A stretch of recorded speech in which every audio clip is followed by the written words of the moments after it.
can actually make them do useful new things. So that's actually what I set out to do. I created a set of questions. Is it possible to discover instantaneously what network services have been made available, even on massive networks? Is it possible to send a single packet to multiple recipients using today's multicast-free internet? I don't know if you guys have noticed, but pretty much the condition of the internet is not going anywhere. IP multicast failed ages ago. IPv6 isn't going anywhere. IPsec, it's working for a few small deployments, but it's never going to reach global deployment either. Thank the failure certificates for that. So, given what we've got, what can we do? NAT's been one of those solutions to we don't have enough address space, or it's too much work to get new address space, or it's too much work to completely readdress every time we need another 5 IPs. NAT basically goes ahead and says, well, we'll have this small little range of globally addressable IPs, and we'll deal with it on our own side. And we'll do a bunch of translation. Are there other ways of doing that? Is it possible to share a globally addressable IP address without translating private IP ranges, like NAT does? Can we have some other approach? Is it possible to allow incoming connections to an IP address that's been NATed or has some kind of similar approach? NAT has this very strange aspect. People are very happy with it at first because finally they don't have to worry about some very hard to write firewall implementation that actually manages to block every single possible stream of data into their machine because they don't have a globally routable IP address. Only a very small subset of IP packets can actually get through an adding firewall on the incoming side. Now this is really cool until you want to actually do some kind of incoming connectivity. Then it becomes a royal mess to manage. And I've done a bunch of work, and of course, we're going to deal with that today now, aren't we? Finally, NAT deadlock resolution. Is it possible to establish a TCP connection between 2 hosts, both behind NATs? Yeah, it's possible. Got to use a strategy I call restraint-free engineering. Abandon all practicality. These aren't necessarily good ideas. They're fun, they're useful, they might not be secure, but that's not what I'm looking at here. I just want to see what's possible. You guys can try to break it and have all your fun, but let's see what capabilities exist between the cracks. Not to take things down, but to bring things up, to actually link together hosts that want to talk to each other. That's why we build networks. We don't build networks just to blow them up. This isn't Demolition Derby. Although Demolition Derby can be a hell of a lot of fun too. I'm not ragging on you guys. So this might end up practical, it might end up secure, but right now these are impossible problems. Let's see if we can fix them. Yeah, I know, it's not a talk on TCPIP unless you talk about the three-way handshake. For those of you who are really familiar with it, just don't worry, it'll be over soon. Three-way handshake starts with a SYN. This is the connection request. This is, I want to talk to you. Now, to the response of this, you either get a SYN-ACK, oh, all right, let's talk, or a reset-ACK, go away. And to that, you have a final packet that says, oh, hey, that's great, we're going to start talking, ACK. Okay, let's begin our conversation. There is a little more. You have ports involved. Ports are basically a way of referring to what application made the request. So, is it your web browser on your machine? Is it your telnet client on your machine? That's your local port. Remote port refers to what's listening. Web. Do you want the web server here? Do you want the IMAP mail server here? Do you want the SSL secure web traffic? IP addresses handle who you want to talk to, or at least handle a pathway that will eventually get you to there. Phone number. Now, let me explain this difference. Phone numbers. Phone numbers are addresses. They don't necessarily map to locations. They don't necessarily map to individuals. What phone numbers do is they give you a pathway that hopefully will get you there. That's about all they do. You might call a business, and you might have to put in an extension, and you don't know where the desk is, and you don't actually know for sure that the right person is sitting at that desk. You don't know if there's been a transfer, and you sure as hell don't know if there's a hacker that's moved phones around. But you have a number, and you call it, and hopefully you get there. It's that way with phone numbers, it's that way with IP addresses as well. That's what IP does. Ports deal with what you actually are talking to once you get there. There's another thing, which is sequence numbers. Sequence numbers basically let you differentiate one connection from another. Now, local ports do this too, because every time you make a connection to a telnet server or web server or whatnot, your operating system provides you with a different local port each time. It's a randomly generated number. But even if you know that, there's another sequence, there's another number, this sequence number, 32-bit long, random number. There's been some really interesting work done on breaking how random it is. But the idea is, if you want to participate in that three-way handshake, I'm going to give you this request, and it's going to have the sequence number. You need to give me back and acknowledge either a SYN ACK or a reset ACK that matches that request number, that sequence number, +1. Sequence numbers were specifically used beyond their original design intent for something called SYN cookies. They were developed in about 1996 when SYN floods finally started to become a reality.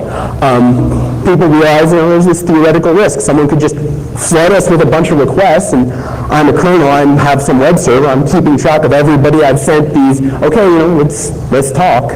The SYN ACKs too. But the SYN ACKs would be going to nowhere. They'd be going to some spoofed address. And what would happen is, hosts could be dropped on a dime. The solution was SYN cookies. The idea is this. You've got a 32-bit number here. It's supposed to be random, but let's not generate it randomly. Instead, let's encode everything that the server is supposed to remember about this connection request that came into it. So the SYN comes in, and the server goes, great, here's a SYN ACK. And I'm going to give you a little cookie, a little bit of information describing, you came from here, I actually have spoken to you before, and by the way, here's an MSS number, maximum segment size, just some bookkeeping information. It's the bookkeeping information that the kernel needs to be able to start a session after the final ACK comes back. After the final, great, I've got your SYN ACK, let's talk. All that information got thrown into the SYN ACK's sequence number. The idea was illegitimate hosts would not return an ACK, and you could forget about them, just like you wanted to. Legitimate hosts, however, would give you an ACK back that had this little cookie. You'd cryptographically verify the cookie, so this guy actually did have a session started with me. And then the kernel would do all this big, heavy lifting to actually start up a TCP session. SYN ACKs were a good hack. As far as I can tell, they're by DJ Bernstein, and he always makes good hacks. We have some other reflections too. The ACK reflects the sequence number in the SYN ACK, but the SYN ACK reflects the sequence number from the SYN. I wonder if we can do something with that. Stateless pulse scanning. Is it possible to discover what the heck's out there really, really fast? And the answer is yeah. And not only yeah, but you can do it fast, securely, and today because the code's actually done. Two processes, scanner and listener processes. They're completely disconnected. There's a fork in the middle of the code, and they have no idea about each other. One process sends out a bunch of SYN packets, huge number of requests. Forget about it. They all have the same local port. Receiving side, well, it tells the kernel using a libpcap interface, hey, give me all packets that are responding to that local port that that other process was using. Well, the packets that come back are either going to be SYN ACK, meaning the port was up, or a reset ACK, meaning the port was down, but the host was up. Now, of course, there's that third possibility, which was, this host doesn't exist. There is no IP at this machine. That's not what I'm dealing with. I want to see what actually exists, not what doesn't. Cryptographic signature saying, not only here's a request, but hi, I'm a scanner and I scanned you. When you send your response saying that your port's up, give me this cryptographic little note here. When I get your response back, I'll look at the cryptographic little note, and if it looks good, I'm going to assign you as being up. This is basically tweaking SYN cookies to the exact opposite side. SYN cookies were developed to fight people who were doing floods of scans. This is using SYN cookies to make floods of scans better. And it's actually pretty nice. Scan and 1.0. That's what I've named the initial implementation of this. It's part of what I'm calling the paketo kairetsu, the packet system, a collection of code that basically does new things using raw packets. And by the way, Mike Schiffman, pimp for writing libnet. Whoever wrote libpcap, I bow to you too. All this has been done with really, really trivial C libnet code and libpcap. 384 lines, so that's a little bit smaller than nmap. No state stored. Yeah, we send SYN packets fast. We send them at about, with the MD4 cryptographic signature, it's a hash, but don't worry about it. It's still about 11 to 20 megabit. These are 54-byte packets, by the way, so that's pretty damn fast. The code's probably even portable to any platform you throw it on. Here's a screenshot of it in action. I don't know if you can see it, but I've included time deltas. I scan my network at home. And I scan 10.0.1.1 to 10.0.1.50. So about 50 hosts, scan 400 ports a host. It's about 20,000 ports. We're getting responses between at the 0.8 second mark up to the 5.6 second mark. I run this on much larger networks. I ran this on an unnamed massive corporate network against a Class B, 65,000 hosts searching for web servers. Yeah, told them in about 4 seconds they had 8,235 hosts. That works. Okay. What's nice is you actually get the ability to say, this is what's up now. If you ran nmap against the same set, now Fioda's a god. Fioda's awesome. Nmap is not fast for scanning a Class B when it comes to, I have this many hosts, they're going to wait a couple hours because it's going to ping things, it's going to look around. Nmap's not that fast for doing this. It is reliable, which my thing particularly isn't. But there's one cool little thing. You might be wondering, we got all these packets going out, right? So, what about collisions? What if you do your scan and packet starts colliding and you just drop packets in your scan? Well, on the SYNs, yes. If a SYN packet gets dropped, we're screwed. Oh well, do your scan twice to be sure.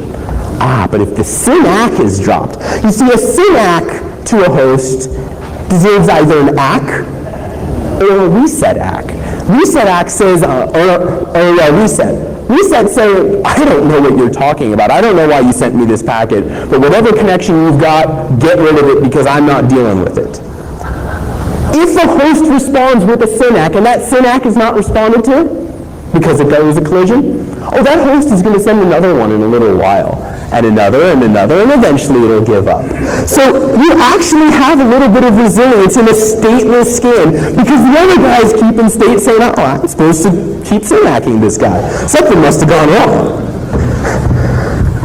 So that works pretty nicely. Observed results, varying about 8,300 servers. Yeah, what I just said. The kernel is actually providing the resets, because all these SYNs are being sent out from user space. Kernel has no idea. So kernel goes ahead and gets this SYN-ACK and is just lost. FreeBSD actually will just be like, I'm sending out 300 to 500 or maybe 1,000 resets a second. I might be getting flooded. I think I'll slow down. There's probably some IOCTL to shut that down. Implications? We can do good things in user space. User space manipulation of packets can lead to less overhead. Well, it makes sense. Kernels are optimized to talk to other kernels. They're big old stack. I'm 384 lines of libnet and libpcap. What the hell do I have to do? Packet content can be overloaded. Anytime you see a random field, anytime you can go ahead and replace that with encrypted data or with some signed information. Because if you don't have the key or you don't have the necessary cryptographic material, it's random. That's what the definition of cryptography does. It converts meaningful information to randomness to those who lack the key. Now this is the hardest thing really cool called cryptography. I'm going to go off for a second. Cryptography is using cryptography against cryptography. It's where you go ahead and you have some element of a crypto system that's supposed to be random, but in fact that's your private key encrypted. You can't detect this on the network because the network is supposed to say, that looks random. if it's random off of a radioactivity detector, if it's random off a noisy diode in the Pentium 3, if it's random because it's been encrypted by a Trojan horse, well, it's still random. You can't differentiate it. So cryptography is kind of cool, and I'm sort of using a tweak on it now. This is an elegant solution. I took an elegant solution to the symphonic problem, and I sort of repurposed it. So when you're doing things, look for what you can repurpose, because sometimes you actually get some cool stuff. Now, this is the simplest of the stuff I've worked on. Now it starts to get fun. Packet structure. How many people here have messed around with a sniffer? Ethereum particularly? There we go. That's my crowd here. All right. If you knew nothing about networks, you look at a packet structure and you're just like, what the hell is this? Starts off, next machine is supposed to go to, oh, but this is where it came from, oh, but this is the protocol you're supposed to go to, and here's another protocol, oh, wait, let's do it, check some, first hop, last stop, check some, and then all this random data, what the hell? Couldn't it at least be ordered? Couldn't you have your next hop, and then your next hop, and then your last hop, and then your last stop? Couldn't it be sorted in some kind of way that made a bit more sense?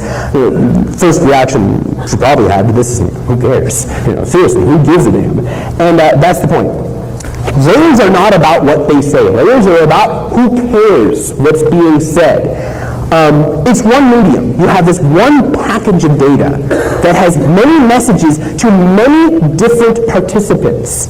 Listeners reconstruct those meanings that are relevant to them. They pull out what's relevant to them from the beginning of a packet, and then hopefully can ignore the rest. On layer 2, here's the next machine is supposed to go to, or here's who sent it, here's where it's supposed to go to. The switch looks at it. Okay, I'm supposed to send all future data that way. Doesn't need to understand SNMP, doesn't need to understand HTTP, doesn't need to understand anything. Here's some information I care about, and here's a blob, and that's it. Messages at one layer can modulate messages received at another.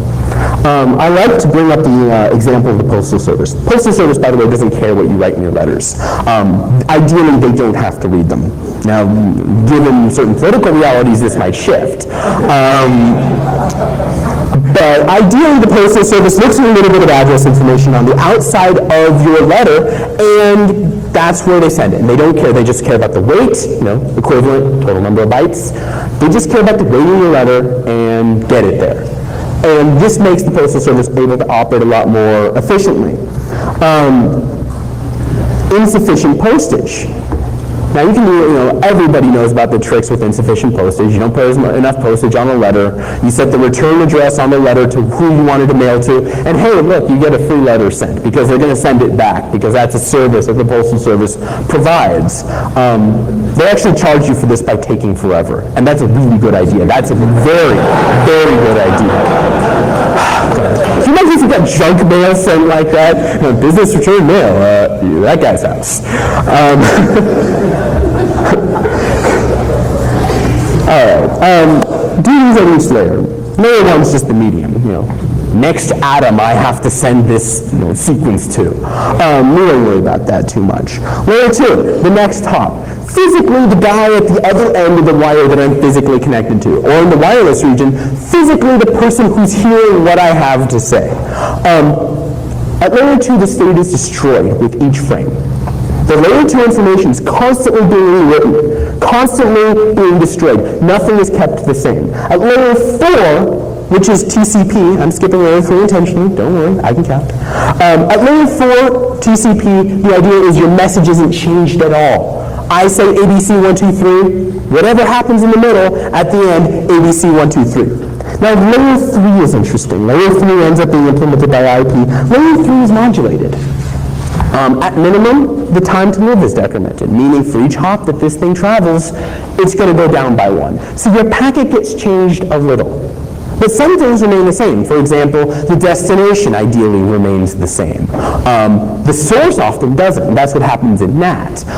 The source address goes from some local source that is going to hit the net, and no one's going to know how to send you back a packet, to whatever the firewall is using. The firewall is basically saying, look, if you try to route to the 10 dot, you're not going to get there. So route to me, and I'll handle the rest.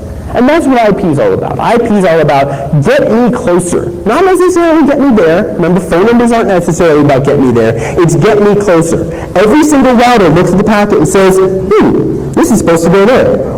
Where is the next closest physical address? And then it goes from one physical address to the next physical address to the next physical address, each time the frame information getting destroyed and reconstructed. Finally, you have a layer 5 session, a crypto session often. All that OpenSSH work, yeah, that went there. A little more information. Layer 2, let's talk about error recovery. This is a really good way to, trust me, this is relevant to understanding how packets work and how to screw with them. Layer 2, errors are really quickly recoverable. It's because the guy who sent you an errored packet, he's right there. He's right next to you. At some point, you have a physical connection to him. Unfortunately, error generation can happen at the same level. Anyone ever heard the example of how fertilizer gets, well, usually it starts below fertilizer, but it starts off low and it's fertilizer, and then gets to like middle management, and it's farming supplies, and finally it gets all the way to the CEO, and it's, now it's stuff that makes life happen. And it started out crap, okay? That's what happens when you have no end-to-end error handling. Because what happens is everybody's adding a little bit of error. And internal to each of those point-to-point links, oh, did you say fertilizer? Yeah, I said fertilizer. Okay, I'm going to change it to whatever. Oh, did you say whatever? Yeah, I said whatever. And that's how it goes all the way on. And point-to-point, there's more error as it gets from below fertilizer to the stuff of life. However, that's not the message that was actually attempted to be sent. Error handling a little bit higher. You look at layer 3, router to router. So you've got all these possible sources of where the error could happen. I send a ping, it's going to go through about 12 hosts, most likely. So that's 12 places where there might have been an error. If I'm going to negotiate with another router, I've got to negotiate with all those 12, and I don't give a crap. This information doesn't have any meaning to me as a router. I'm just trying to move data. In fact, the only modulation I usually do is decrement the TTL, and then I have a checksum in there. I don't actually recompute the checksum after the TTL is decremented. I say, every time I decrement the TTL on a valid packet, it has this change to the checksum. So I'm just going to do this change to the checksum. That's it. Not actually checksumming the packet. If the original checksum is bad, it'll just keep forwarding that along. But it'll take a bad checksum and modify it with the decrementing TTL. Why can it do that? Because the host actually cares. Layer 4 at TCP. This host has lots and lots of machines in between them, but it's really relevant data to him. If something goes wrong, his software is going to crash. If something goes wrong, his network connection went wrong. At some core definition, the definition of a network introducing error is when I send a message to you and you don't hear the same thing that I sent. And then layer 5 has a little bit of a modification when you add crypto systems. And you actually have, it's not just checksums. You're not just looking for error. You're actually looking for protections against malicious attackers. And then we don't need to go too in-depth about that. Now there's redundancy between layers. For example, broadcast. The idea of broadcast is everybody in some certain domain should get this message, not just one person. At layer 2, you have a broadcast address of all Fs. No matter the network, broadcast address of all Fs. If something's delivered to all Fs, it gets everywhere.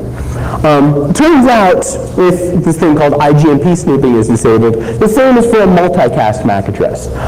There's a certain prefix, I don't remember it off the top of my head, to multicast MAC addresses, and without IGMP enabled, you send something to a multicast MAC address. So whatever the data is, all machines on that subnet are going to receive that data. This gets useful. Layer 3 has broadcast functionality too, and it's the broadcast IP address. Subnets. The concept of a subnet is, this is the region of IPs that is physically near me. This is the region of IPs that I should try to make direct connections to instead of going through a gateway. That's all a subnet is. Here's my neighbors. The last IP of the subnet is reserved for broadcast. It's relative. One network has a different broadcast IP than another network has a different broadcast IP than another network. You can send to it, a lot of firewalls block it. because I don't know if anyone remembers the Smurf attacks from like 97, 98. You go ahead and you'd send a ping to a directed broadcast address, and all those hosts would respond, and it was a great way to do DOSes and whatnot. Ever. Yeah, so directed broadcast is pretty much suppressed as often as possible. However, there's this fun little thing you could do. I call it guerrilla multicast. Guerrilla multicast. Is it possible? Send a single packet. I just want to send one packet, but I want lots and lots of people to get it. Or at least I just want more than one person to receive this packet that I sent. And I don't want this person to do a retransmission, because what if this person goes away? What if this person shuts down? P2P network authors. I mean, the network is supposed to deal with getting data from one point to another. I shouldn't have to deal with endpoints to do my multiplication. Can I use the network? I send one packet, multiple people get it. And the answer is yeah. Yeah, you can. It gets a little ugly. You link a unicast IP. So 10.0.5.2. You take that IP, but its MAC address is broadcast. That's what its source host is. So when replies come back to it, guess where they're going to go? They're going to go to broadcast. Everybody's going to hear it. Now you can't always do this with broadcast. Sometimes you have to do this with multicast if you have a PIX firewall doing your natting, because PIX doesn't like its ARP table having all F's in it. I wonder why. The nice thing here, no individual client actually needs to keep listening. Like any client can go away and broadcast is still broadcast, because the multiplexing, it's happening at the switch. The switch is splitting your stream for you. So there might be demultiplexing, whatever. Summoning, here's how you do it. First of all, you do HCP for an IP. Now you can just grab one, but let's still stay within the way most networks work. You grab an IP and you reserve it. Now this IP isn't actually being used by any individual host. It's being used by kind of everyone on the subnet. How many people here work for a company? No. How many people here work for a corporation? All right. You guys know the legal fiction behind a corporation? Many, many people, one person legally that you're dealing with. If anyone leaves that company, that corporation, the corporation is independent of who is there. It's e pluribus unum at its finest. We can do the same thing to IP addresses, You issue layer 4 requests against a remote host. You unicast those over layer 3. So everybody gets together, one of them sends a request from this shared IP.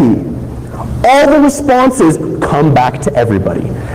As I was saying on the slide, elegance has left the building. This is not an elegant solution, but it is a useful one. Firewall issues. Well, this gets through NAT. NAT translates unicast IPs, and we've got a unicast IP. NAT has no way of knowing that this is actually being transmitted to everybody. With this, that's multicasting NAT. UDP. With UDP, remote side can just keep sending data. Because the way that state management happens on a firewall with UDP is stateless, so it just operates on a timeout. If it doesn't get any packets for n number of seconds from the outside world, it gives up. It closes the state, and no more packets will be accepted. So you just stream UDP packets in. You don't need a response from any of those listeners. All the listeners can just sit there. So in realistic terms, you probably have some out-of-band method of saying, hey, we're all done here. Now, that we're all done here problem is actually one of the core multicast issues, just so you guys know.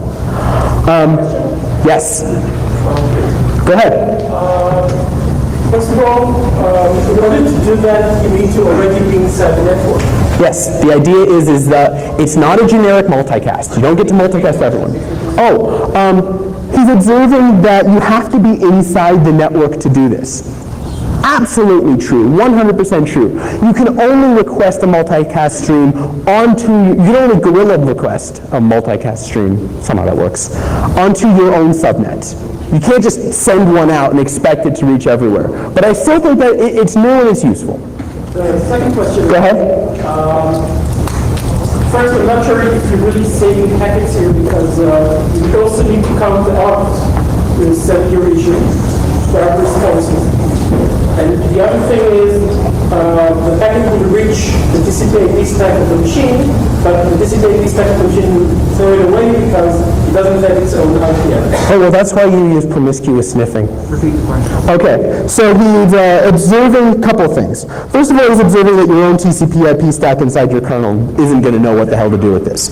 It's not to your MAC address, and it's not to your IP address, so why does your kernel care? The answer is your kernel doesn't care. That's why you use libpcap to do something other than destroy some other host. And you had, what was your other observation? It was good. You were talking about ARP packets. You don't actually, because, well, I'll explain it. Okay, so the request, so your switch says, hey, who has this IP address? Somebody who's listening, I'll explain the method of somebody. Somebody responds, oh, I have this IP address, and my hardware address is multicast, or my hardware address is multicast or broadcast. So the idea is that you're actually behaving totally normally. It's just when it hits the switch, it goes to everybody instead of just to one. And then once everybody gets it, everybody parses it. But you've got to deal with some protocol. Is that answer your question? All right. You have some protocols that demand responses. TCP is an obvious one. Is it possible to have a responding protocol that operates using a Gorilla multicast system? Yeah, and it works really, really well. Here's what you do. So this, you send out somebody sends out a request. Response comes back, hits everybody. Let's say there's 5 people listening. 5 people say, oh, there's something I'm supposed to respond to. I'll go ahead and I'll assemble what my response is supposed to be. I put it in a queue. And I'll wait a random amount of time before I send my response. If someone else sends the response before me, well, then I don't need to send my response. But if nobody else sends the response before me, well, then I'll send it. This is how Ethernet works. This is how human conversation works. It's also why conference calls between like 15 people don't work so well. And why, it ends up leading to just people being forced to interrupt each other violently, linguistically violently. The idea is it's just like a corporation. You call, somebody picks up, you don't know. If nobody picks up, someone else picks up. One of these people is going to get it. One of these people is their turn. One of these people in a random selection is going to be the one who had the lowest delay. And they're the one who respond. And when they respond, everyone else on the subnet sees the response. Nobody else on the subnet makes it. So you can actually, to the outside world, look like you have a normal, nice TCP connection, one host to one host, but it's actually one host on the outside world, many hosts on the inside. So that's that.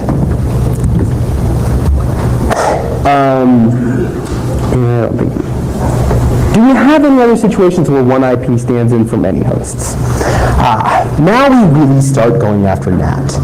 Now, for all I like to play with NAT, I decided I'd try to go ahead and rewrite it and make a replacement for it because I wanted to see if it was possible. Is there another way, besides using 10 dots and RFC 1918 and whatnot, is there another way that we can go ahead and not have to worry about our global IP space? And, once again, because if the answer was no, I wouldn't be up here talking about it. So I think the answer is just going to be yes every time I talk about this stuff. So on the one hand, can we do this? On the other hand, can we get incoming connections in? The answer is yes. All our hosts behind the gateway can have the external IP. You have a cable modem. Cable modem gives you one IP. You take a host behind the gateway, you give it the cable modem IP. See, it has a different MAC address. In fact, if you have 5 hosts, they all have different MAC addresses. You eliminate the ARP cache, you integrate the ARP cache with the state table from NAT, so you had, before you had layer 3 state, now you have layer 2 and layer 3 state. And you multiplex off of that. Now check this out. This actually maintains end-to-end integrity through NAT with multiple hosts. I think I'm this IP address. When the packet leaves my firewall, it's the same IP address. When the packet comes back to my firewall, my firewall sends it back to me. Same IP address. The ports, no problem. Everyone uses random ports. It's not entirely no problem though. You see, the issue is, in a random selection from a given bit field, so 16 bits, the odds that you're going to have a collision, two hosts coming up with the same local port number, is actually going to be 1 out of 256. You take the 2 by 16, and you have the power, so it becomes 2 to the 8th, or 256. This is the birthday paradox named because if you take 23 people in a room, you're most likely going to have 2 people with the same birthday. It's not because every time you add another birthday, that's another chance for another birthday to match for the next guy. So as long as people don't pick the same local port, really, really trivial to have end-to-end packet integrity because everyone has different local ports. Incidentally, just to give credit, this was inspired by this protocol called RSVP, which I might be screwing up, might be, I don't know, RSIP maybe. Well, whatever, doesn't matter. If the local ports are different, no problem. Our state table does it easily. If they select the same local port, we have a couple options. First of all, we can change the local port that we send to the outside world, and we get this new local port response. We just translate back on the way back to our internal host. But then we actually lose end-to-end packet integrity, and that sort of sucks. There are some other alternate strategies which I haven't fully investigated that are just as evil as everything else I work on. We can munge the sequence number to actually somehow reflect which connection on the same local port is which. Because the problem is you get this packet back from the outside world, you need to know which session to attach it to, because packets are disconnected except for their shared data between them. This has problems with windows overlapping. Sometimes you don't need to change the sequence number. You can just use the random sequence numbers that they come up with themselves. And this actually works okay because sequence numbers are 32 bits. So you take the 32 bits and you have that, and you still have 2 to the 16. Well, that's 1 out of 65K off of already a 1 out of 256. So 1 out of 16 million. I'm not too worried, let me put it that way. But you have issues because the sequence number changes with each individual packet. And eventually, if you have 2 streams that are moving at differential speeds, eventually one's going to go slow, one's going to go fast, and they're going to collide. And then you're sort of screwed. TCP timestamps are an option. Not most hosts don't have the same exact time set. You might be able to use timestamps to get something going. Maybe NTU decrementing. So you go ahead and, I barely thought about this. I just, brainstormed what's possible. It might be possible to say, connections from this host, I'm going to assign an MTU of 576. Connections from this host, I'm going to assign an MTU of 575, and so on and so on and so on. And I think this gets reflected. I might be wrong. It breaks in small packets. Oh, okay. Fragmentation is an issue. I'm not dealing with fragmentation yet. Not about fragmentation. You contacted a server, and all it had to say was 50 bytes. That's all it had to say. Do servers reflect the MTU that you send them, or do they not? If you send an MSS, they will honor that MSS, and that's what you probably want to do. Okay, MSS would probably work then, but then you couldn't use it for UDP. So, I mean, like I said, was random brainstorming. Don't worry about that. We're talking about things that don't have a high likelihood of need. But incoming connectivity. There's a need for incoming connectivity into NATs. And it's actually made a lot easier with the NAT approach. I call it the pizza protocol. Why? Because if you've ever lived in we have a question. Comment. If you're talking, both these hosts behind NAT are talking to the same server the other end, that will destroy the way you're... Oh, no, that's, okay. The question is, if both hosts behind the NAT are talking to the same host, does my solution still work? In fact, my solution is only relevant if both hosts are talking to the same machine, because that's the only time you can't switch off the IP. The idea is you have 2 hosts behind your NAT that are talking to the same machine. Well, hopefully selected different local ports. Oh, well, they didn't select different local ports. Well, maybe we can find one of these other magic values to flip off of.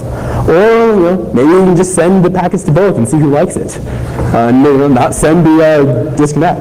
That actually is not a terrible No, wait, I think that fails too really badly. Okay, I did not say that. That's a terrible idea. That causes, that actually fails miserably because the values actually get handled as correct. They actually get into the TCP stream. So you actually would get crosstalk between two TCP streams. This is defined as a bad thing. All right. I'm going to order a pizza. You get a packet you get a packet to your globally addressable IP. It's shared between 5 hosts. Ask all 5. Anybody hosting a web server? First person to send a response. Well, you don't. What you do is you send a request to everybody. Any reset acts you get, which basically say, oh, I'm not hosting that. Any reset acts you get, you just don't forward them. You drop them in the bit bucket. SYNAC, forward that out. Maybe this is stateless. We'll forget the stateless approach. It sucks. The stateful approach is you send a request to everybody on the inside. And this is really easy if everyone has the same MAC address because you send one packet and you set the destination to all Fs. And so everybody gets this packet. The IP matches. They all have the same IP, so they all behave as you'd expect. They all respond whether they've got a web server up or not. First one to say they've got a web server up, they're the ones who get the state entry. So you actually allow syntax from your internal to open state entries in your NAT table. Wrap your mind around that.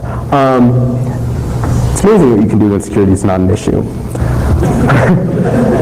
So this has been implemented about 98%. I have a bunch of bugs in it. It's another component of that packet edit. So the all-new translation engine. And if you want to read anything else in the name, go right ahead. Incidentally, ScanRand is actually named after Ayn Rand. I just had this image of Ayn Rand's thumbs up. It's stateless. It's like a name of a variable that I'm like, okay, that's priceless. All right. All-Nate actually goes beyond all that stuff in the slides. I left the stuff in the slides for theory, but All-Nate's cool. It translates any local IP address. It doesn't care into a globally routable IP address. And instead of just storing which RFC 1918 IP you picked, which IP source you picked, it stores that. It stores the Ether host, the destination. So in other words, what hardware address you thought you were talking to as your gateway. And it stores the Ether S host, the source host. What hardware address are you keeping for yourself? All right. If your IP source is equal to your external IP, so if you're matching your cable modem IP, the packets can remain end-to-end whole. They do not need to get molested unless you have that issue we were talking about earlier. If you want to do normal NAT, okay, this is your source. You think you're 10 dot, and you sent to the gateway IP. Or you sent to the gateway hardware address. That's one issue. You don't necessarily need to know what IP address somebody thinks you are as the gateway. You just get a packet, and it has some destination that ain't yours. So you forward it off. You remember who they thought you were, because they're probably going to expect a response from you. If you set your IP source to some IP that's globally routable somewhere on the internet, Yahoo's IP or Microsoft's IP, no different. It's just another address. It's just another address you're using locally. It'll translate it. This has applications for some hosting providers, for some situations where you're doing a move of IPs. You can pretty trivially just drop IPs somewhere and they'll route, as long as they can recognize the All-Nate software, the All-Nate system, as their gateway. And you can do that with some gratuitous ARP which is integrated into All-Nate. Or you can do it with the static mapping. You go to this machine, you statically map their gateway to the All-Nate machine. You can do it with some third machine doing a gratuitous ARP. I don't care. Do what you want. I just route packets. Multiple hosts can share the same IP address. That works with RFC 1918. That works with external. That works with global. You can have 5 Yahoos on your network. Woohoo! Just what I always wanted. It depends on the MAC, because what you're doing is you're splitting on the MAC address. Now the MAC address can actually be the same. You can have one machine that's proxy ARPing for a bunch of IPs. But then you look at that. The IPs are different, so you can switch. The proxy ARP machine will multiplex on that. So it's really flexible. And this will hopefully be out by DEF CON. ScanRAN will be out by DEF CON. ScanRAN should be out now, but my website went down. Great. How many miles away? So, we get to the last of the official things that are in your slides. This is probably the most demented thing that I worked on, and I'm not saying that lightly. NATs are really, really bad when it comes to, I have two NATs. NATs trust you to make outgoing connections, right? Well, I have two guys behind NATs, and they want to make outgoing connections to each other. Well, one hits one firewall, you get the NAT. They try to hit the other person's firewall. Well, now it's an incoming session. NAT's not set up to do incoming well. That's why we had all the alternative NAT situation built up. In this situation, we don't have the ability to magically replace the firewall or the NAT engine with some cracked out thing I talked about at Black Hat. But we actually have to use a PIX, or we actually have to use those really, really beautiful Linksys devices. Got two Linksys. How do I set up a TCP connection between them? Can you do it? Yes, you can, but oh my God, it's ugly. Oh Jesus. You convince each firewall that the other one picked it up, that the other one accepted the connection. And you have to use a connection broker, but it's just for the handshake. It's not like what I was talking about last year. One of the things talked about in hack proofing is you go ahead and one guy SSHs into a guy in the middle. The other guy SSHs into the guy in the middle. And they set up a cryptographically end-to-end secure connection. And it's really cool and it's really useful, but it's really expensive in terms of bandwidth. And you had to put a server somewhere. It's the real-world equivalent of the Jordan-Israeli phone call scam. Check this out. I probably shouldn't talk about this, whatever. So there was a period of time in history where it was illegal to make a phone call from Jordan to Israel and vice versa. So some enterprising people had the great idea. They'd set up a bunch of apartment complexes in the United States. They'd get as many lines into them as possible and have people from Jordan call the United States. And they'd have people from Israel call the United States. And at that apartment complex, you take the phones and you link them together, and there you go. You've got a call between Jordan and Israel. But you had to rent the apartments, you had to rent the phone equipment, you had to pay the phone bills, and they got caught for two reasons. One, they did some great data mining and found, gee, there's all these calls that seem to be happening at the same time. That's really suspicious. The other thing was they just didn't actually pay for anything. Every time the leases were due, they left and got another one. Good job, guys. So, the SSH solution works. It works for small loads. It doesn't work for example, a P2P network. It just takes too much bandwidth. It's the internet's job to get connections from one host to another. It's not some host that you set up magically. The internet should find the fastest route. It shouldn't be you have to set up, dear God, the only route. That shouldn't be needed. You basically play layers against each other. Now we can skip this explanation. So, Bill Gates, no, whatever. Alice and Bob, both behind natting firewalls. The firewalls authorize all the outgoing sessions, and they block all incoming sessions. They block with state. Now, this is really important. There was a period in history where we had stateless firewalls. They thought, hey, we can block all connections by just blocking all SINs that come from the outside world into our firewall. That's great. I send a SYN ACK. It's the equivalent to calling up, we'll use Bill Gates. Call up Bill Gates' secretary. Oh yeah, Bill was just talking to me. Let me say this to him. Bill Gates' secretary is like, oh, you said you were talking to him. You said he called you. So I'll let you talk to him. And so it's really, really easy to set up connections using acknowledgements instead of using a generic SYN, which would get blocked.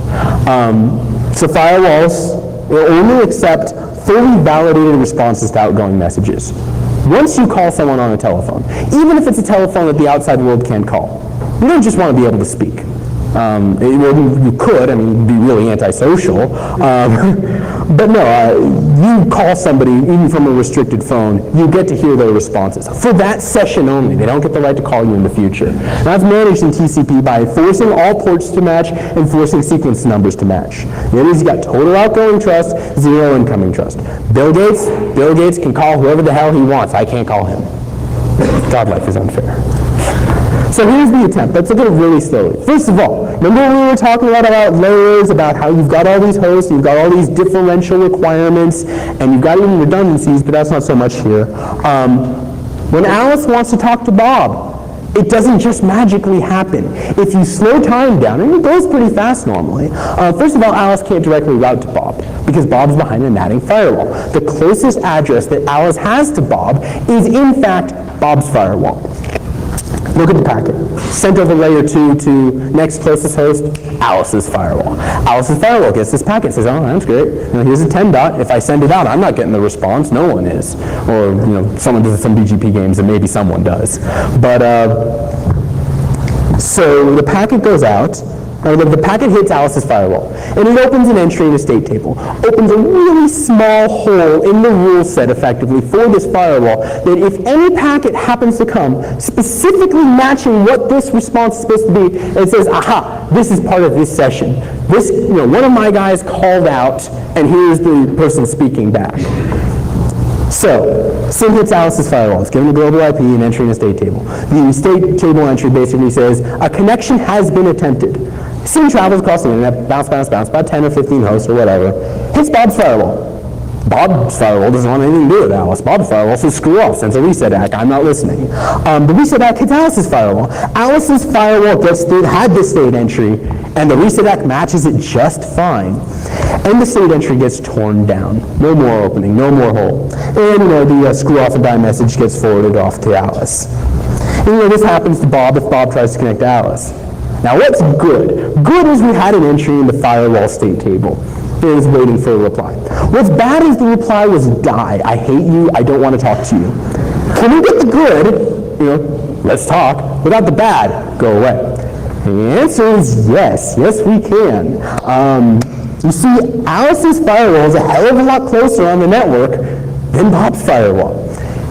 We do have a way of restricting how far a packet will travel. It's called a TTL. So you send a TTL entry to about 4.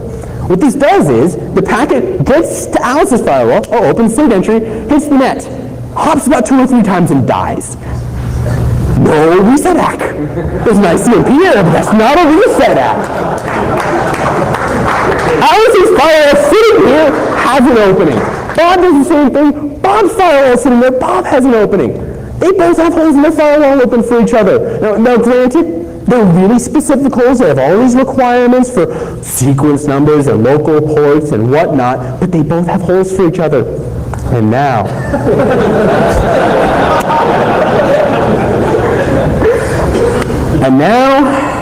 the other shoe drops. Now you add the connection broker.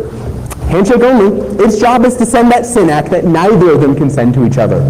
Alice and Bob conspire with the connection broker to have it send the SYN ACKs that neither one of them can.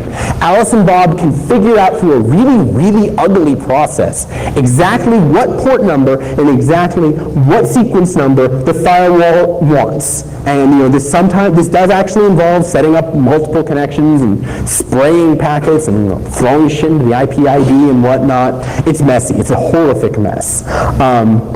But at the end result is you can get a TCP session between 2 NATed hosts. It works.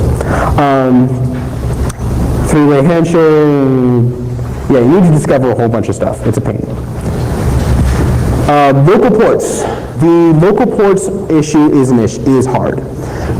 Different firewalls behave different ways. Some firewalls try to match your local port that you sent out. Remember, it only matters what local port the response comes back to. It doesn't matter what the local port is on the internet. It just matters what your firewall sends to you. So if your firewall does a translation to your own personal local port, you don't know or care, theoretically, what local port your firewall sent out. So some firewalls will try to match yours, and will only do the switching mechanism if there's a collision in process. Some increment from a fixed counter, and you can actually use those firewalls to see how many sessions are going on behind them. Some just go random. I think OpenBSD does. Hey, there's a great channel for cryptography in the middle of your network.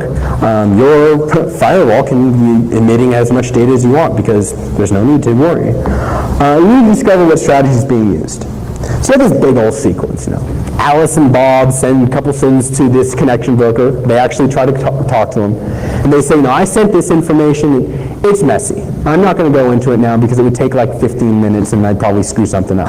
But the end result is, with a large number of packets and large number of communication, eventually there achieves convergence. There is a convergence between what ports are expected at Alice's firewall and what ports are expected at Bob's firewall. You need to achieve TCP convergence, because if you don't, those two socket pairs will not be seen as the same socket. So I'm serious, it's ugly and a pain and horrible. Okay. So I can't come to Black Hat and not describe at least some attack. There is an interesting attack you can do here. Alice can forge connections from arbitrary IPs by cooperating with Charlie. Alice can make it look like she's getting a certain stream of information from Yahoo, or she's getting a certain stream of information from Microsoft, and the IDS has no way to know. So, Alice makes a request to Charlie. Alice makes a request to Yahoo. It's TTL limited. Alice informs Charlie, this guy in the middle, whatnot, of the exact traits that the firewall is expecting from the response.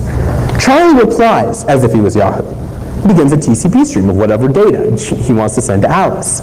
On the network, it's all spoofed. So Charlie already had the ability to do IP spoofs. Charlie IP spoofs Yahoo. Alice sends acknowledgments to this fake stream from Charlie. Alice acknowledges it. It's all nice and dandy. But it all has lowered TTL, so it never actually reaches Yahoo. Yahoo has no involvement, never gets any packets, but Charlie gets to talk to Alice as if he was Yahoo. End result being, if you have somebody in the middle who has rule sets that are based off of what IPs you're talking to, or is just looking, is just observing, all this outgoing world traffic to the inside looks legitimate, when in fact it's coming from a completely unknown party. It's not completely unknown. There are some really obvious signs. There's mysterious traffic from Alice to Charlie. There's the fact that TTLs are limited. So if you actually know what you're looking for, it's really obvious that this scam's in progress. But if you don't know what you're looking for, your logs say, ironclad, this host sent this data, and I know the stream existed because Alice sent a bunch of responses to it. Now, did you have a question there? Yeah, I can actually wait till you're done here. All right. What time? How much time do I have left, by the way? I don't know. 45 minutes. Oh, okay. All right. We're doing just fine then. Now, I got a conclusion here, but there is one interesting more thing that I realized in the last few days. And actually, I'm bringing this up because I'm interested in critiques. Remember when I was talking about using the random delays that multiple hosts could serve the same connection? So in other words, I'm supposed to reply to this, but I'll wait a random amount of time to see if someone else replies first. Now, there's a really interesting thing that is possible because libradiate just came out. And that's using this process to let every single wireless card repeat the signal, be an extender. And the algorithm I've come up with is basically, if you detect a host unable to reach its destination, if you detect that, you copy the packet with a random delay. Now, the reason we use the random delay is if there's another one of you guys who's going to copy the packet if they see it not getting responded to, it'll do it first, and then you won't do it. Or if the person gets in range of the base station. The base station has no random delay. So the base station will reply first, and these extenders won't do it. The end result, hopefully, should be as a wireless cloud extends, so should its range. You should never have the situation where the guy next to you has Ethernet, has wireless connectivity, and you don't. Because the guy next to you has it, you should be able to bounce off of him. So it adds latency. This stuff's been talked about for cell phones, never going to work for cell phones. Too much battery requirements for cells, and not even to mention, latency actually matters for voice. It doesn't matter that much for data. We have these nice things called sliding windows to handle that. So that's pretty much what I'm working on, what I'm thinking about, what I've been playing with. I will have code out. It should be out now. I'm terribly sorry. But the Paketo Kaiotsu will be out soon enough. Now, going to open the floor up for questions, but I got one kind of quirky little thing. First two questions to impress me, I'm going to give you a free copy of the book. I want to be impressed here. Critiques, impressed, whatever. I'll be sure to repeat the questions, and there's actually a quick announcement to everybody. Hacker Court is going to be in Palace 3, not Palace 1. And I talked to a few people who are involved with Hacker Court. They're pretty much running a real hacker trial with all the people who would genuinely be in one. So yeah, that should be interesting. So that being said, ask me questions. If you blow me away, you're getting the book. So let's begin. You. We're talking about the multicast maps, the MAC address, Yeah. all the apps. And I was thinking about the links that surround the MAC addressing. The multicast MAC address. Actually, can you hang on 1 second? Let me see if, these are really complicated questions. Hang on 1 second. Yeah. I'm sorry, I've got one more announcement, and then I can let you go as long as you'd like. Sweet. Yes. You've seen these little pink, I have one in my pocket. You've seen these pink sheets that we have taped up. Oh, right there. Keith's holding one. On it are the IP address and MAC addresses of our feedback system and our gateway router. A lot of people are ARP spoofing stuff. So make static entries to these MAC addresses to... That should solve most of your problems. And also, there's IP address to our feedback server. It's up and running. Make sure you check the SSL certificate fingerprint that's also printed on there. You just want to be sure about these things. And also, your username and password to log in to the feedback system is printed on your receipt that came with your badge. So if you have any questions about how to log in, it's the username and password is printed on there. Okay. That said, I'm going to pass it back. All right. God damn it. All right, we're going to do things actually a little differently here. If you got questions, come up, because people here have good questions, and I don't want to mangle them by repeating them. So if you can come up, Mike, if you got a question, I'm going to give a mic. Yeah, 1 sec.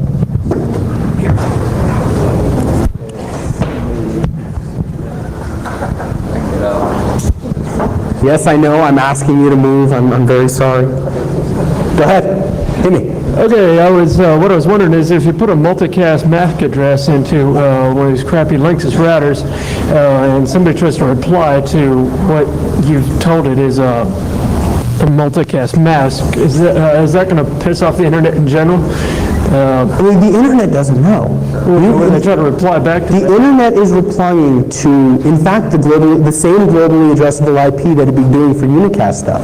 The multicast only exists on your LAN. It only exists on layer 2 on your LAN. On layer 3, it's a nice unicast machine. It's every packet looks like there's just one participant. So you know what? I lose a lot of the benefits of multicast, but I gain the fact that you can deploy it today and not never. So that's you don't have to worry about pissing anyone off. Oh, okay. All right. And even if you put it on the external? I'm talking to the mic? Even if you put it on the external interface of the router? That's what I was wondering about. He's asking if you put it on the external interface of your router, if you have your source be all Fs. First of all, that would only be an issue on systems that use Ethernet over long range, so cable and cable, non-PPPoE, even PPPoE would do it. I haven't thought of what would happen, to be honest. There are probably a few D-slams and a few cable head ends that would start to broadcast things to everyone. It will be fun to investigate. Cool. All right, Mr. Schiffman. Okay, I have a comment and a question. I think when you talked about multicast addresses, what do they look like on the wire? And I think somebody here might be able to correct me, but if it's the low order, first byte's odd, I think that's what it is. First, low order bit, right? 234 hours. Well, that's IP. We're talking Ethernet. You take 28 bits of the IP and you put that, I don't know what the prefix is, but after the prefix, the last 28 bits of a multicast MAC match the multicast IP, or something like that. I think that what Ryan said over there. All right. It's actually pretty fundamental. I knew this off the top of my head last week. I'm just blanking on it now. But it's not hard to create a multicast MAC address. It's quite trivial, and the switch will a cheap switch will just broadcast it, because that's generically correct behavior. Some expensive Cisco switches will, if you have the IGMP snooping option enabled, will attempt to send them only to those who are listening. And I think Some might listen, depending on the address too. The other question I had was, you were talking about these doomed SYN packets that are going out to contrived TTLs expiring out on the internet. You're getting your TTL time expired in transit message sent back to your source host. Yep. In that message, you're going to get your IP header and 8 bytes of the payload of the offending, in this case, TCP packet. In that 8 bytes, you're going to have your source and destination ports. Oh yes, no. Firewalls could. Firewalls could use this to shut down the state. That was my point. And have you tested that across? No. Okay, no firewall does. Okay. Because nobody ever abuses it for this purpose. Okay. There's a note to all you vendors out there. Start processing ICMP error messages for TCP-based data. Oh, check this out. So a bunch of firewalls will just like not send any reply. They won't even send the reset ACK. Like a lot of major companies just like won't do it because they're thinking, oh, we look invisible. Well, I think your invisibility was ruined by that one port you're sending a SYN ACK for, and all those ports you don't send reset ACKs off of? Well, great. I didn't need to lower my TTL because a message went out and no reply came back. So someone else can come on in and send a reply for it. You don't actually need to mess around. TTL games are fun, actually. Yes. And you also can do interesting things. The two other approaches. First of all, yeah, you can source route through the connection broker if source routing works on both sides. That's it's less fun, but it works better. And the best approach involves just using UDP like all the game guys do. You just match ports and time it so both requests hit the firewalls before the request hits the other side, and then both requests are perceived as responses from the other side. Stateless, yeah. And my last comment's good talk. Thank you. Good content. And that RAND, what was it, the TCP scanning stuff? You're gonna release that? Yes, I will even give you the source immediately after the talk. Port it to 1.1. First off, whatever you smoke for lunch, I'd like to have some.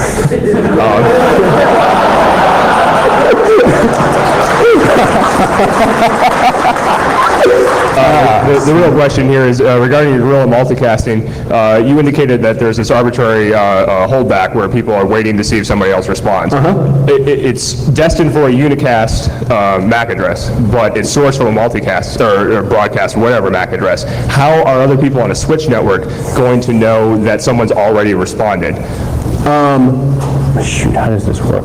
I think you send two broadcasts. So you send something. The way I would structure it would be I send the packet to my gateway with its MAC address, and then I follow it immediately with a broadcast message that says, "Hey, I sent it. Everybody else, shut up." You can do that, but I think gateways will accept a packet from broadcast. It's not the gateway accepting the packet; it's everyone else in the network understanding that the packet's been sent. No. What I'm saying. Oh wait.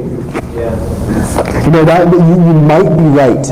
I think you're actually correct, because if you send to a broadcast, then gateway doesn't know it's supposed to gateway the packet. Right. So you're right. I think you do actually need to send an additional data packet, which is less elegant. Right. But you get a book for that.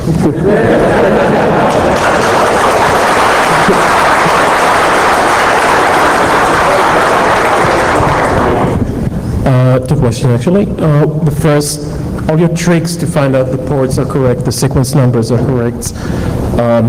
Won't they, on certain levels, trigger a SYN attack and block you?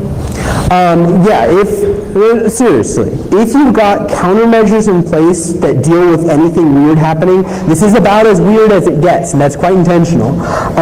But if there are no Not in terms of weird, and certainly not in terms of blocking that, because if you look at the rule base, that's supposed to work. Each party is allowed to initiate connections outside, and so the rules got thrown in the toilet once people realized that the internet's supposed to be secure and you shouldn't actually be able to reach everybody. I'm talking about the firewall rules. Both ends, the firewall was configured to allow the outgoing connections. Outgoing connection, Okay. and this is as far as both ends are considered, this is an outgoing connection, and so, as far as rule base is concerned, you're not doing anything malicious here. Yeah. I'm just trying to... I know I'm breaking... No, this is important. From a purely theoretical standpoint, both firewalls are trusting their own users to make outgoing connections. It's a quirk of the way that they're issuing that trust that causes a failure when the other guy also trusts their own side. It's like Bill Gates and Larry Ellison want to talk to each other. Bill Gates can't call Larry because his secretary's in the way. Larry Ellison can't call Bill because Bill's secretary's in the way. These are both people who are powerful enough to get whatever they want from their secretaries, believe me, but because of the way they've arranged their networking and because their secretaries are dumb, they can't negotiate.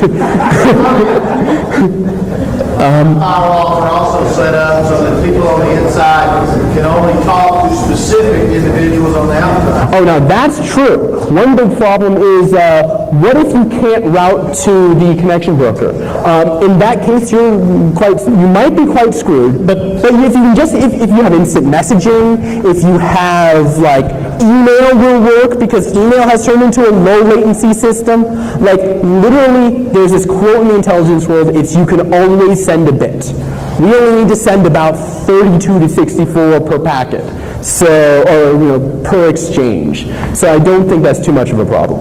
The second question is something that nobody implements, but is actually written there in the RFC, and it's called simultaneous SYN, and it immediately solves your problem. Things that are theoretical very often would solve my problem.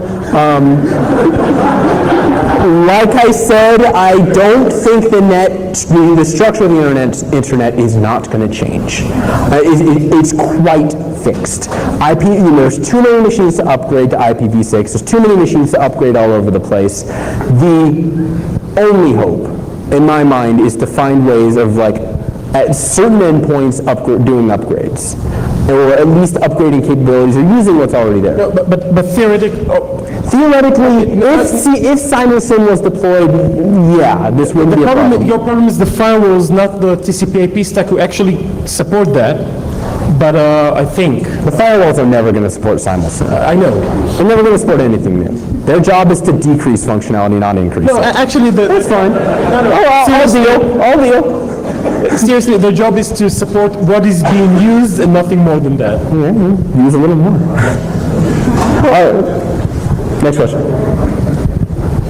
What I'm wondering is the message broker that you introduced to guess the port numbers and the sequence numbers and everything.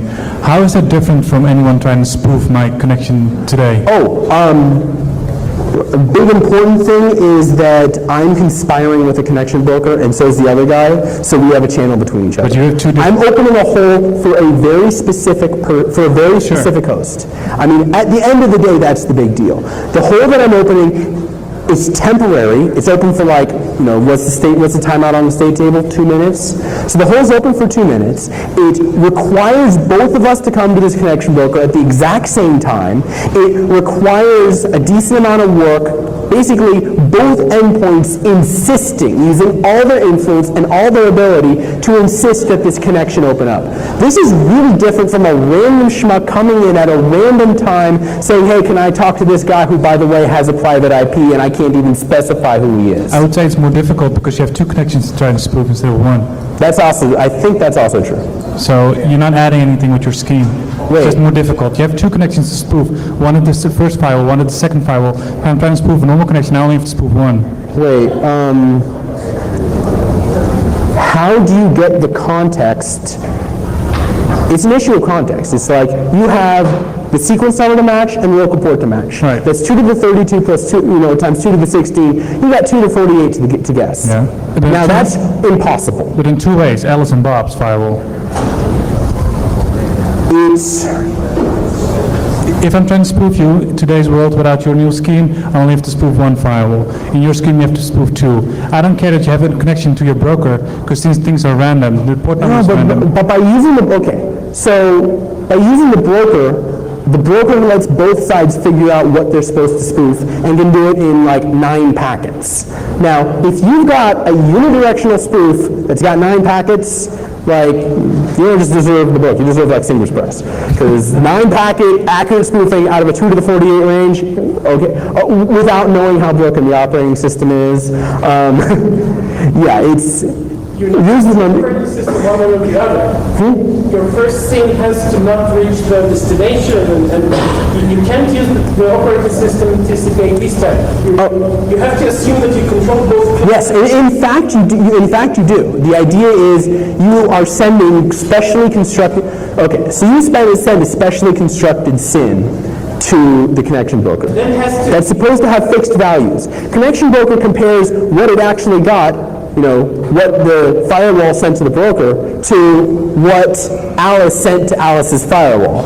And then assumes if Alice tries to send something to Bob's firewall, a similar transformation is going to take place. So if it's a random sequencer, if it's a incrementer, so you actually have to use 2 or 3, or if it's a attempt to match, whatever happens when Alice attempts to create this connection to the connection broker will most likely also happen when Alice tries to make this connection to Bob's firewall. And I mean, the way where I'm coming from is just, my system gives you a fighting chance of coming across those numbers that you need to determine how to get the connection. If you don't have that process, you're screwed. But even if the firewall is using a random sequence number, random port numbers, still in 9 packets you're able to get the right answer? If they're using a random sequence number, it's pretty much impossible. Okay. If they're, well, I think there's a way of doing it if only one side is using randomness. So you're telling me there's firewalls that don't do random sequence numbers? No. First of all, most don't. Second of all, Pix does, but has an option to... No, I'm talking about serious firewalls. Touche. I can answer that. You will not touch the communication if it can avoid that, because firewalls, serious firewalls, are in a race to be high score. Yes.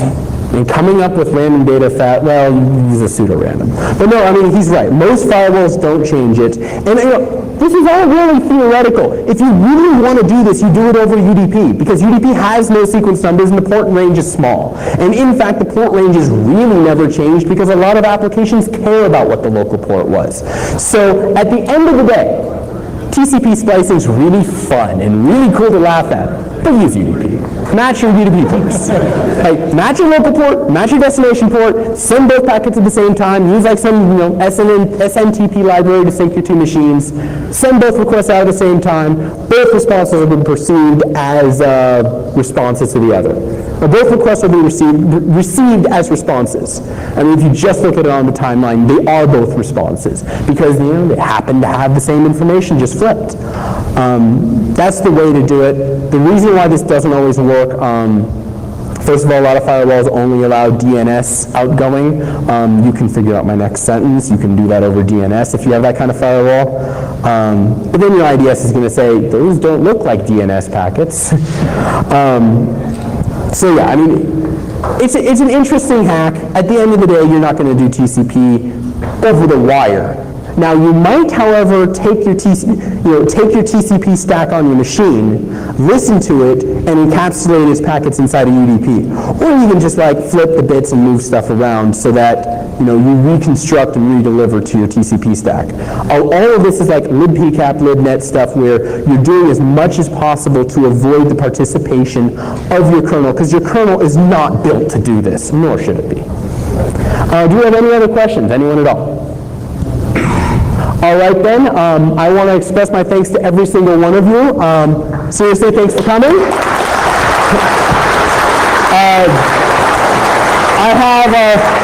I do have some things. I have guide to the SSH stuff from last year and these nice little postcards. And I will actually be outside signing books. So if you want one, go ahead.